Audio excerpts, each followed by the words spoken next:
करणी जीवात दी फल करणी के my in कारण सुख राम के सुख दुख भुगते आय। हम सुखी क्यों हैं? हमारे ही कारण, हमारे ही कर्मों के कारण। सुख में तो सबको आनंद आता है, सुख सब चाहते हैं, मगर कोई दुख नहीं चाहता। जब दुख आता है तो फिर दुख का कारण भी हम ही है, हमारे ही कर्मों से हमें ये दुख मिल रहा है। तो सुख के पीछे दुख, दुख के पीछे सुख, ये तो जीव के पीछे लगा ही आ रहा है। अब ये सुख दुख से मुक्त होना है। जीव के सारे फंद काटने हैं तो सुमिरन करो, सदगुरु के शरण में जाओ। सदगुरु वाचुनी सापड़ेना, बिन सतगुरु संसार में, बिन सतगुरु सुखराम कहे दुख पावे संसार। अगर दुख से पीछा छुड़ाना चाहते हो तो सदगुरु के शरण में जाओ, सदगुरु की आज्ञा में रहो और भजन सुमिरन करो, सत्संग करो। यही जीवन का सार है। महाराज फरमा रहे हैं, डूबा था दे माया नहीं तर डूबा था, डूबा था दे माया नहीं तर डूबा था। मारा सतगुरु काया नहीं तर डूबा था। मारा सतगुरु काया नहीं तर डूबा था। ये उस हंस की अंतरात्मा की आवाज है। यहां बैठे हुए सभी हंस हैं। देख लो पीछे अपने जीवन की ओर। जब हम इस धारा में नहीं आए थे, जब सदगुरु के शरण में नहीं आए थे, ये शरणा नहीं मिला था, ये भेद नहीं मिला था, किस स्थिति में हम थे और आज किस आनंद में है, तुलना करना है। अब एक वो दिन था, एक वो जमाना था, एक आज का दिन है। भीतर से पाओगे कि आप भीतर से आनंद से भरे हो। सुख दुख तो आते रहते हैं, मगर सुख दुख से परे हम हैं। ये दृढ़ भाव दिन ब दिन गहरा होता जा रहा है। इसे कहते हैं अनुभव। हमारी भी आत्मा पुकारती है, हम भी डूब जाते हैं।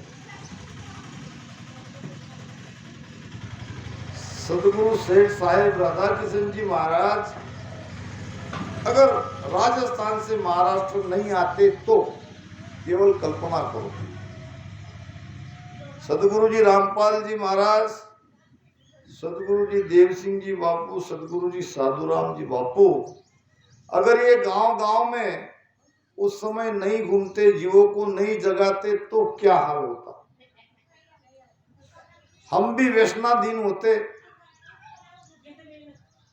हम भी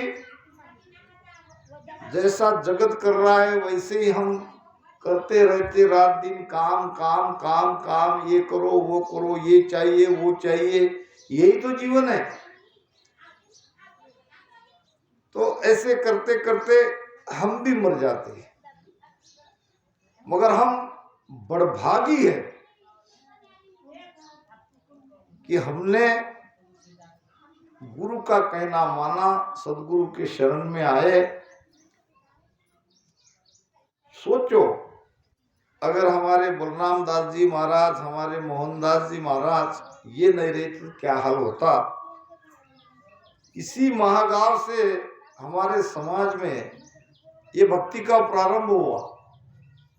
कल्पना करो ये हमारे बाबूजी नहीं जाते युवरा, नहीं भेद लेते तो हमें कहां मिलता। तो हरेक की अंतरात्मा ये गवाही दे रही है, ये पुकार पुकार के कह रही है कि हम भी डूब जाते, हमारा भी सर्वनाश हो जाता। मगर आज देखो कितनी कृपा बरस रही है। ये तो विशेष है लोगा महागा पांडवान कि साल में एक बार तो सत्संग यहाँ होना ही होना है सबकी तरफ से, और भी आए दिन सत्संग यहाँ पे होती रहती है। तो बहुत ही बढ़िया ये बात है। सत्संग के बिगर जीव का उद्धार असंभव है।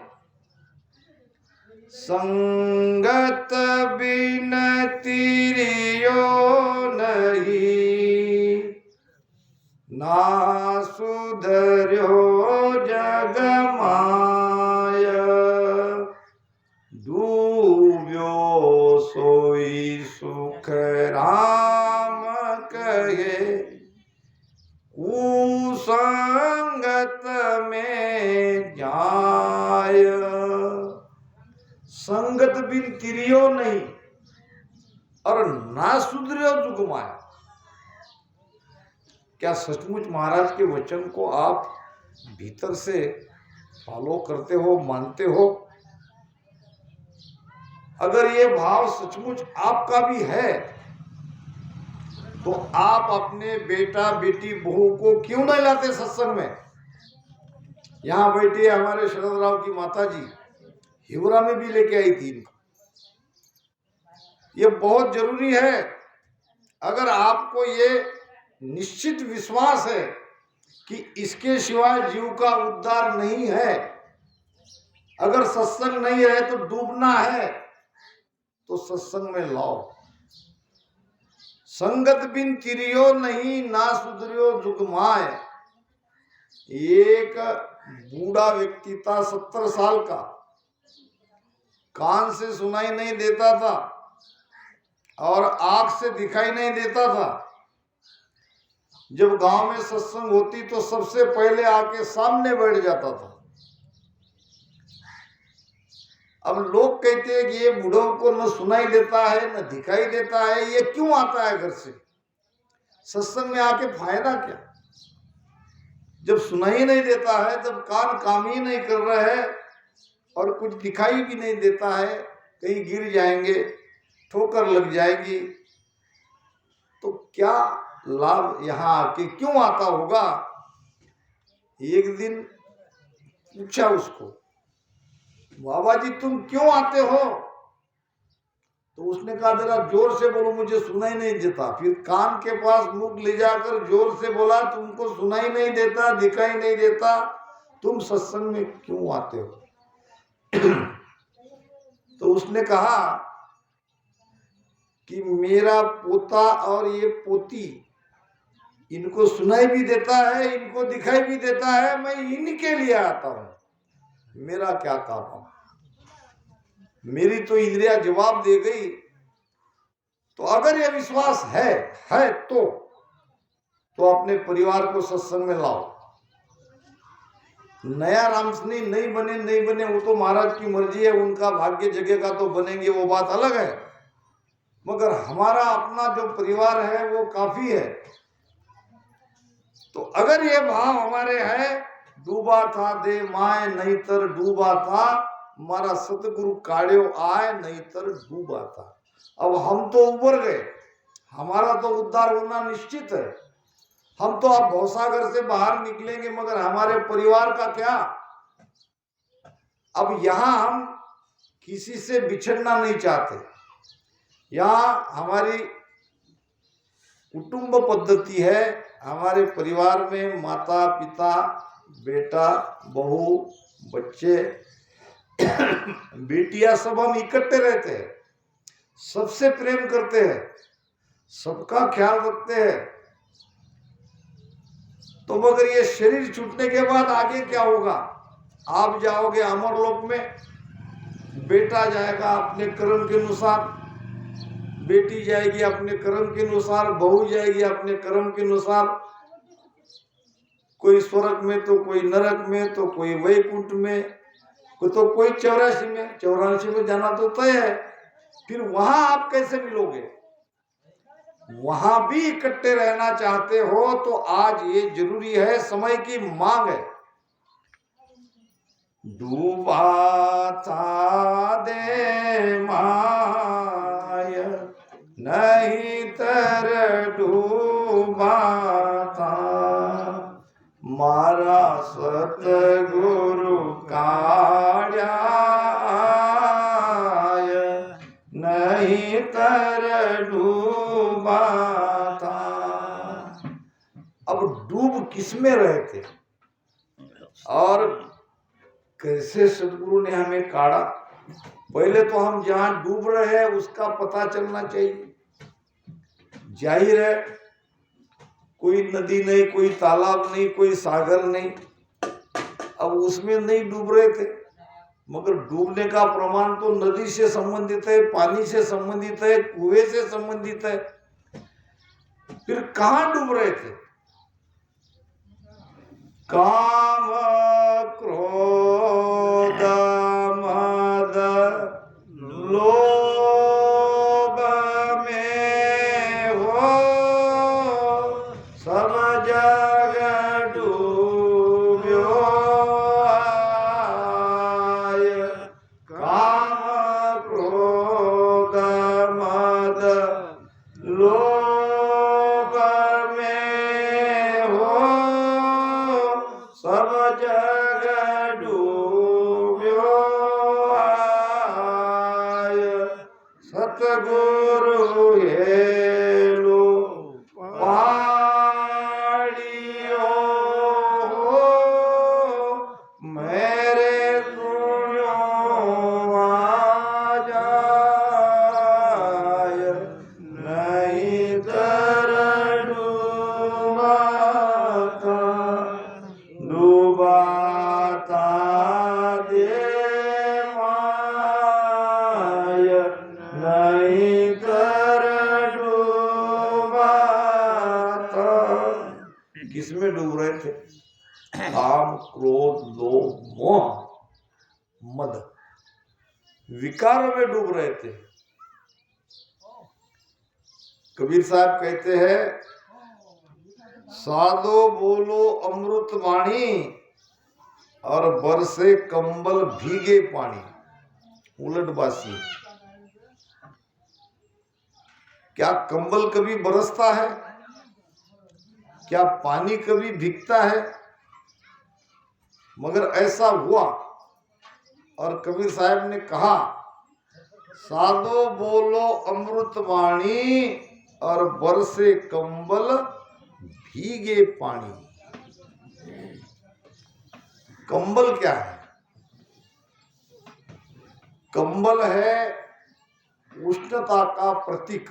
कंबल समझते हो? ओढ़ते हैं, घोंगड़ी उलन शाल जो भी है सब कंबल में आते हैं।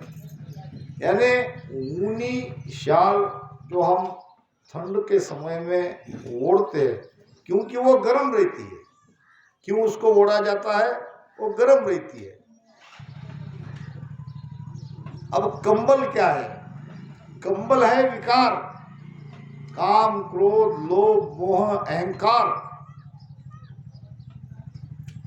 ये इनकी वर्षा हो रही है, ये जीव के साथ ये सारे विकार लगे हैं।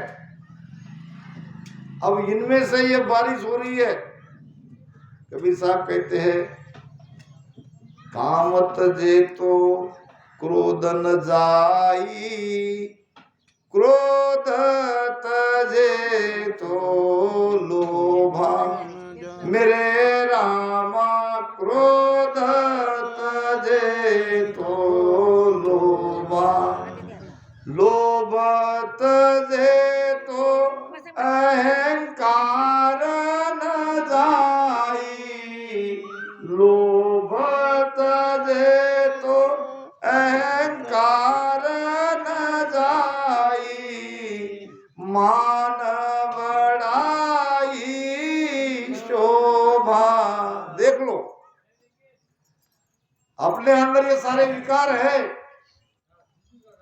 और ये सारे विकार धीरे धीरे धीरे धीरे ये भजन सुमिरन से कम हो रहे हैं।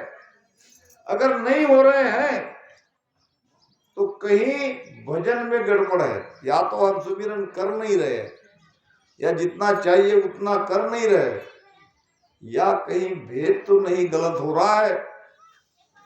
काम तजे तो क्रोध न जाए, सबके अंदर सारे विकार हो रहे हैं। अब इसमें से काम को छोड़ते हैं, काम नाम कामना, इच्छा, मन में हजारों इच्छा पैदा होती है, ये सब काम में आता है। काम तजे तो क्रोध न जाए, क्रोध आड़ा आ जाता है। अब क्रोध से कैसे छुटकारा पाए? अब कोई क्रोध को छोड़ता है तो लोभ नहीं जाता, अब कोई लोभ को भी छोड़ता है तो अहंकार खड़ा ही है। अहंकार तो सबसे बड़ा हमारा वैरी है। अहंकार यानी क्या? मैं, जहां तहां हम मैं लगाते हैं। मैं नहीं रहता तो क्या होता? अपने घर परिवार के लिए हम लगाते हैं, हम है तो सब चल रहा है, हम है तो मेरा सब घर बराबर चल रहा है। गलत है। जो चलना है वो बराबर चलता रहेगा, आपका रहने न रहने से कोई फर्क नहीं पड़ेगा। ये केवल भ्रम है। कहते हैं कि सत्संग में छिपकली को किसने कहा, भाई सत्संग को चलो। अब वो तो दीवार पे ऐसी चिपकी बैठी थी। अब छिपकली ने कहा, बहन सत्संग को तो मैं भी आ जाती, सत्संग तो मुझे भी बहुत अच्छी लगती है, मगर क्या करूं? अगर मैं यहां से हट गई तो ये स्लैब गिर जाएगा। क्या वो छिपकली के भरोसे वो स्लैब टिका है? मगर वो ऐसी समझ के चलती थी कि मैं है तो है, यहां से हटते ही ये गिर जाएगा। इसको कहते हैं अहंकार। ये जगत में किसी का भी किसी से कोई भी काम नहीं आता। कुछ समय लगता है और फिर अपने आप सब करने लगते हैं। देख लो, हमारे घर के कर्ता पुरुष की अगर मृत्यु हो जाती है तो 2-3 महीने लग तो संवरने में समय लगता है। एक बार उनकी 12वीं 13वीं हो गई, अब सारे मेहमान अपने अपने घर पे चला जाते हैं, सांत्वना देते हैं और धीरे धीरे फिर एक को उठना ही पड़ता है और सब अपने काम में लग जाते हैं। तो ये हमारा भूल है कि हम ही है तो सब कुछ हो रहा है, इसी को तो दूर करना है। लोभ तजे तो अहंकार न जाई, मान बढ़ाई शोभा। तो सारा संसार किसमें डूब रहा है? भवसागर किसे कहते हैं? यही है भवसागर। काम क्रोध लोभ मोह अहंकार, काम क्रोध बद लोभ में हो सब जगह डूब हुआ है, सब डूब रहा है। अब हम क्यों उभरे? इसीलिए तो गुरु की महिमा हम बार बार करते हैं। सतगुरु हेलो पाड़िए हो, हमारे गुरुदेव ने पुकार करी। ये वाणी के द्वारा गुरुदेव का ज्ञान हमें बार बार पुकार रहे हैं, चेता रहे हैं, और वो हमारे हृदय में शब्द के बाण लग रहे हैं। फिर बाण अगर लग गए, शब्द अगर गहरी जगह लग गया, हमारे हृदय में लग गया, तो वो जीव जागता है। मारा सतगुरु काढ़ियो आय नहींतर डूबा था, सतगुरु हेलो पाड़िया हो, मेरे सुनो वहां जाए। मैंने केवल इतना ही किया कि मेरे कान वहां लगाए कि ये कह क्या रहे हैं, क्या है ये सत्संग। मैं बचपन से मेरे घर में ये धारा आई है। मेरे पिताजी लगभग 60 वर्ष तक 65 वर्ष तक रामसनी थे, तो सत्संग तो मेरे घर में होती थी। उस जमाने में रामदारा था मेरे घर में। जब ये लोग आते थे तो मैं सेवा तो जरूर करता था, मगर कभी सत्संग में बैठा नहीं तो इतना घाटा मेरा हो गया। बहुत कोशिश करी हमारे पिताजी ने और भी गांव वाले लोगों ने कि बैठो सुनो, मगर वो बैठना मेरे भाग्य में नहीं था, सुनना मेरे भाग्य में नहीं था। तो इस धारा में बहुत देर बाद प्रवेश हुआ। अब तो मैं पछता रहा हूं। अगर इतने साल मेरे निकल गए, वो साल अगर मुझे मिलते तो कितना ध्यान भजन सुमिरन होता। अंदर से एक संतोष है, जो भी हो आगे पीछे क्यों न हो, चलो मैं वापस इसी धारा में आया। मैं तो 9 साल तक पंढरपुर के विठोबा जी का भगत था। बराबर 9 साल तक मैंने वहां की वो लाइन में खड़े रह के वारी की। वहां भी है संतोष है, कुछ नहीं, ऐसी बात नहीं है। हर जगह कहीं ना कहीं मन में भक्ति का भाव बढ़ता है। मराठी संतों की हमारी परंपरा भी बहुत बढ़िया है। ज्ञानेश्वर माऊली, तुकाराम महाराज, एकनाथ महाराज, पढ़ो उनकी वाणी। अगर कोई है तो ज्ञानेश्वर महाराज माऊली का वो जो ज्ञानेश्वरी है उसका 6वां अध्याय पढ़ के बताओ, महाराज की वाणी से पूरा मैच करेगा। गीता जी पढ़ो, तुकाराम महाराज ने भी यही बात की है। तो धारा कहीं से भी पकड़ो, मगर हम करते क्या है, केवल प्रवेश करते हैं, अंदर उतरते नहीं है। जिण खोजा तिण पाइया, गहरे पानी पे जो बावरा डूबन डरा, रया किनारा बैठ। धारा कोई भी पकड़ो, मगर उसमें गहराई से उतरो। ऊपर ऊपर रहोगे, औपचारिकता मात्र अगर हम भक्ति में रहते हैं तो कुछ पल्ले नहीं पड़ेगा। यहां भी आप आए तो गहरे से गहरे ज्ञान का जो महाराज के द्वारा मिलता है उसको अपने भीतर उतारो, अपने अंदर के विकार को दूर करो। एक एक चीज को यहाँ आकर छोड़ो, एक एक चीज यहाँ से पकड़ो। हर सत्संग में आपको एक नई बात को पकड़नी है। हर सत्संग में अपने अंदर के एक एक विकार को छोड़ के जाना है, और इसकी सौगंध खानी है। आप जानते हो, हम जानते हैं हमारे अंदर क्या विकार है, क्या दुर्गुण है। तो कम से कम एक को तो आज के दिन छोड़ो और एक नई चीज यहां से लेके जाओ। सबको पता होता है अपने इसमें क्या, वाह वाह वाह, बिल्कुल बराबर। अनुभव सबको होता है, सबको भास होता है, मगर कोई पहचानती नहीं। इस चीज को ध्यान से रखो। मैं बड़ी नम्रता से सबको हाथ जोड़कर प्रणाम करता हूं कि एक चीज यहां से आज ले जाओ और एक आपकी यहां पे दे जाओ। सौगंध खा लो गुरु महाराज के सामने कि आज से मैं, छोटी छोटी बातें मगर ये बड़ी दुखदाई आगे। आप अगर समझते हो कि राम राम करने से सब कुछ चला जाएगा, ऐसा नहीं है। भजन से तो होता ही है कम, कुछ चीजें आपको त्यागना है। जैसे महाराज ने कहा है, मन मारो रे माया छोड़ो रे, ममता राखोगे। मन मारो रे माया छोड़ो रे, ममता राखोगे। कुबुद जलाओ कामना रे, सुरत सास दिस फेर।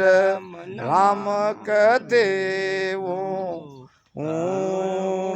तेरे, जब पावे निज भेव। राम कहते वो तेरे, जब पावे निज भेव। देवल माई देवरा रे, वाणी रंजन देव। राम कहते वो तेरे, जब पावे निज भेव।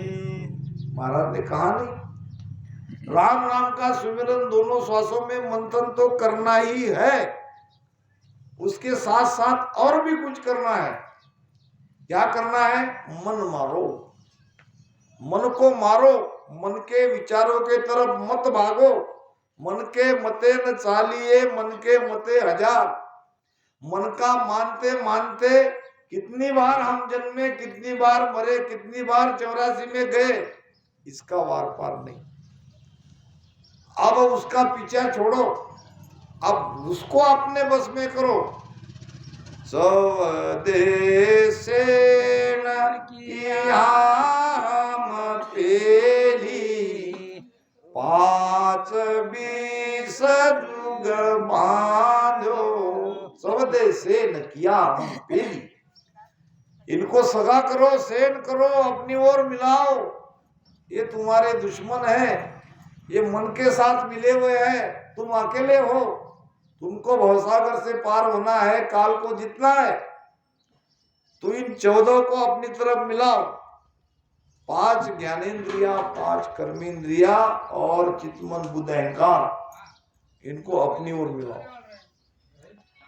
आंखें बाहर देखना चाहती है, उसको भीतर की शब्द के साथ जो अनुभूतियां होती है उसको दिखाने की कोशिश करो।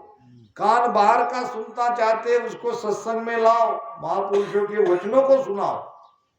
इसको कहते हैं बस में करना। धीरे धीरे धीरे धीरे एक समय ऐसा आएगा कि हम पूरी तरह से बाहर से टूट जाएंगे और भीतर से जुड़ जाएंगे। यही रास्ता है। पैर है, हाथ है, मुख है। महाराज ने कहा है, जे बोलो तो राम कहो रे इतर चुपक समाए।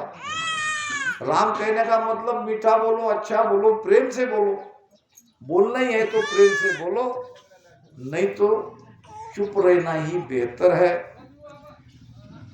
तो मन मारो माया छोड़ो, ममता राखो घेर। कुबुद जलाओ काम नारे, सुरत सांस दिस फेर। ये कुबुद्धि को छोड़ो,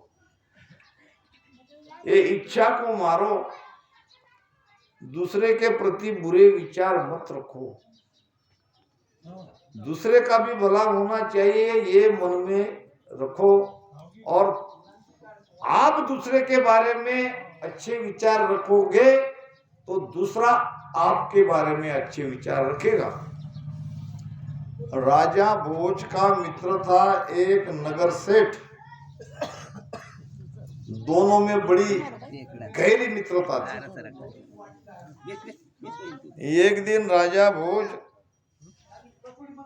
सोकर उठे और उठते ही उसके मन में विचार आया कि मेरे मित्र सेठ का सारा धन सरकारी खजाने में जमा करना चाहिए।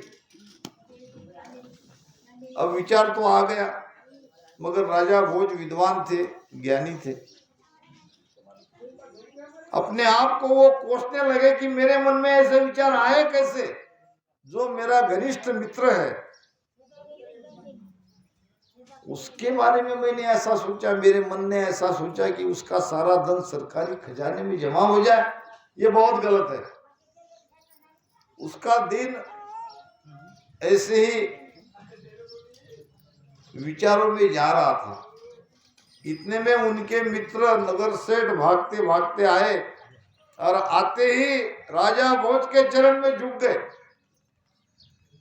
अब राजा भोज को ये सब जब उसने देखा, वही पहले चिंतित थे और सेठ आंख से आंख मिलाने की हिम्मत नहीं हो रही थी। देखो, विचार आने से ज्ञानी का यही रहता है, मगर यहाँ तो सेठ उसके चरणों में झुक रहे हैं।